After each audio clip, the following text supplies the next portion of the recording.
আপন মানুষের পরিচয় আপনি তখনই পাবেন যখন মানুষ মিথ্যা অপবাদ দেয়। আপন মানুষের পরিচয় তখন পাওয়া যায় যখন সময় খারাপ যায়। মনে রাখবেন, ভালো সময়ে দূরের মানুষও কাছের হয়ে যায়, আর খারাপ সময়ে কাছের মানুষও দূরের হয়ে যায়, পর হয়ে যায়। আমি আমার খারাপ সময়কে ধন্যবাদ দিই যে খারাপ সময়টা আসাতেই আমি আমার আপনজনদেরকে চিনতে পেরেছি, বুঝতে পেরেছি কারা আমার আপন, কারা আমার পর, কে আমার ভালো চায়, কে আমার খারাপ চায়। খারাপ সময় আসা ক্ষতির কিছু না, বরং ভালোই হয়।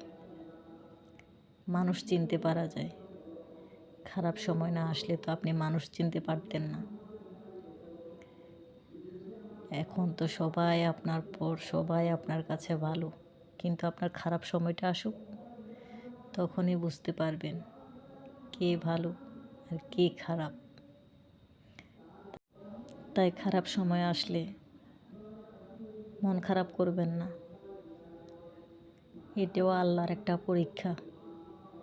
আল্লাহ আপনাকে মানুষ চিনাইতেছে, আপনার ভুলগুলা ধরাই দিতেছে।